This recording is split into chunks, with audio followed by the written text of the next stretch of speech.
This tutorial is an introduction to ERIC database. This is the database you can use to find research articles in the field of education. To find the database on the library's webpage, place your cursor over Find Resources on the left side of the screen. Then click on the Databases by Subject option.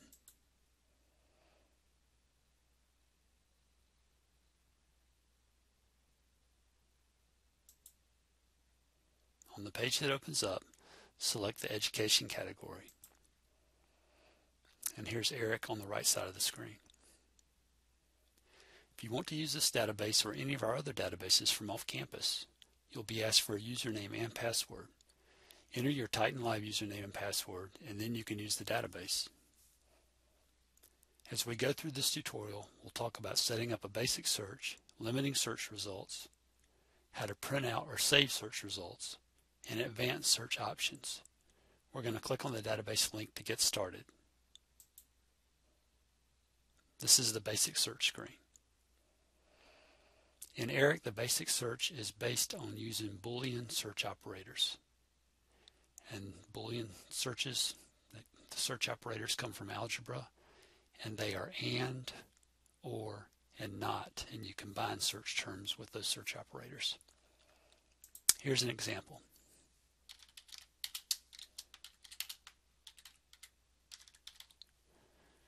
So in this example, all the articles that make it into the results list would have to include the terms test and the term anxiety.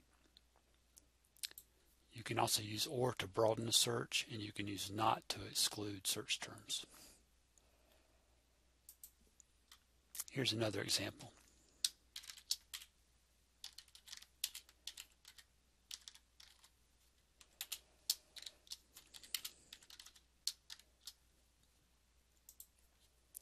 In this example, we have a phrase, test anxiety. Anytime you use a phrase or personal name in ERIC, you need to put it in quotations. And on the right side of our search operator, we've got a word root, COP, followed by an asterisk, and that's called truncation. And that's something that's very common in a lot of databases. It's a way to expand the search. So in this example, we're going to find the word cope, and we're also going to find the word coping. Down below the search field, we've got some other limits that we can apply to the search. The full text limit is already checked, and that means we're going to find complete articles. And then on the right, we're going to check this peer review limit, and that means we're going to find articles from research journals instead of magazines and newspapers. We're not going to apply any of these other limits, and we're going to go to the top and click on search. And we have 32 articles.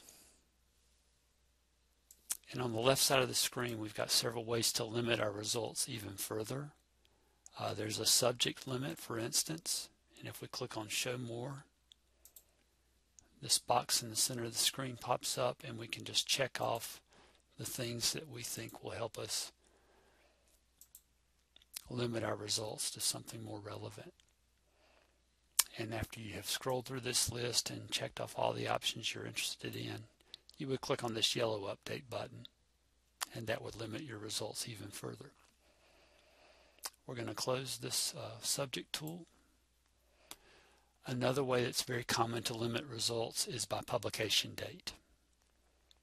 And so I'm going to slide this bar across the screen, and you can watch the number on the left change.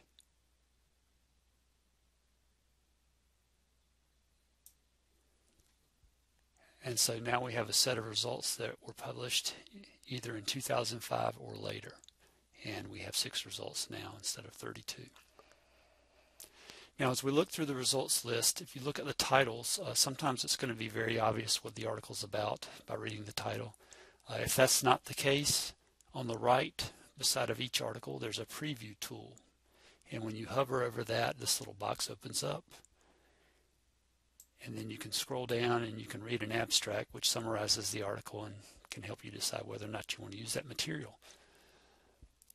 There's a full text link within that preview tool if you want to open up the article from there.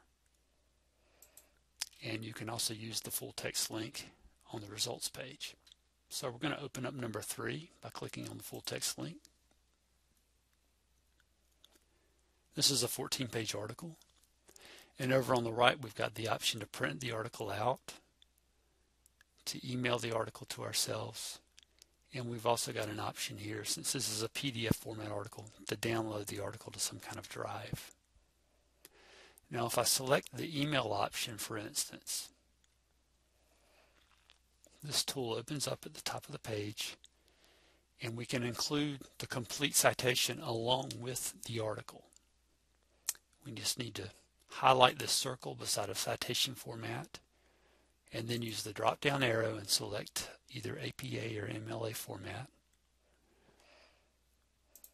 and then go to the right and insert your email address, insert a subject, put in comments if you want, and click on send, and that article will be in your inbox very quickly. So we're going to close the email tool, and then we're going to go to the left and click on result list.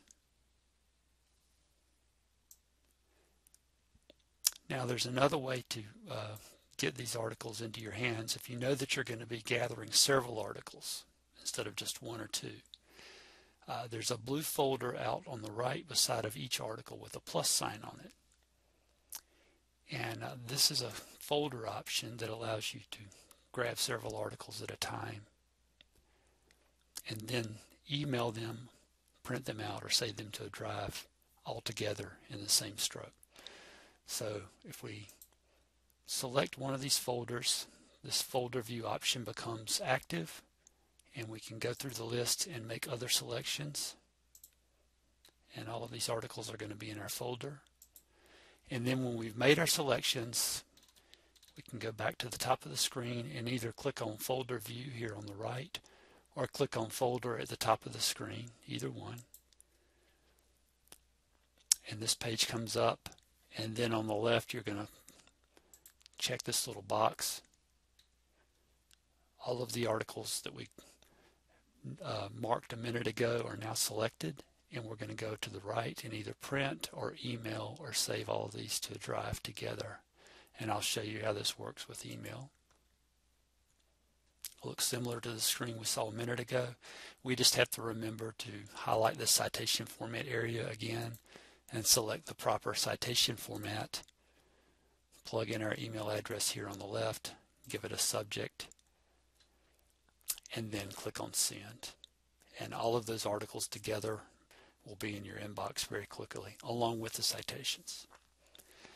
So the folder option is good for grabbing several articles. It will not hold all of these articles for you overnight. It will only work while you're sitting down in a current research session. If you know that you're going to be doing this kind of research over a period of days or weeks, you can actually create an account and log in and out of your folder option.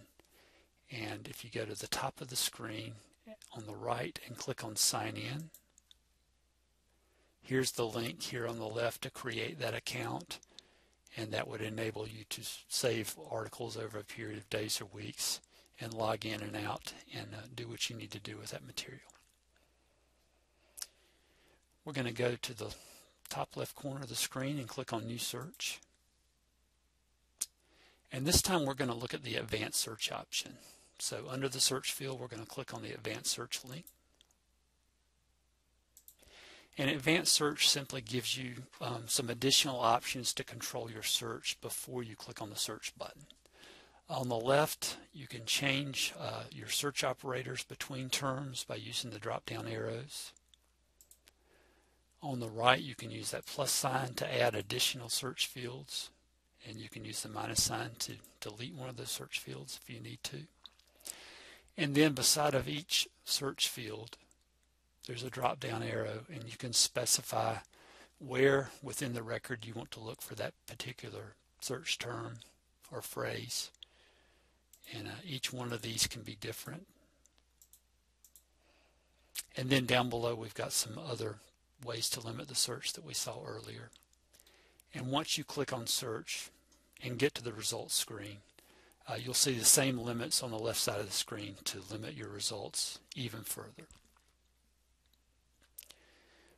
We're going to click on New Search and go back to the basic search screen. So just to review, we started off with a basic search. We discussed Boolean search operators that can be used between search terms, using quotation marks for phrases or personal names, and using truncation to expand search results.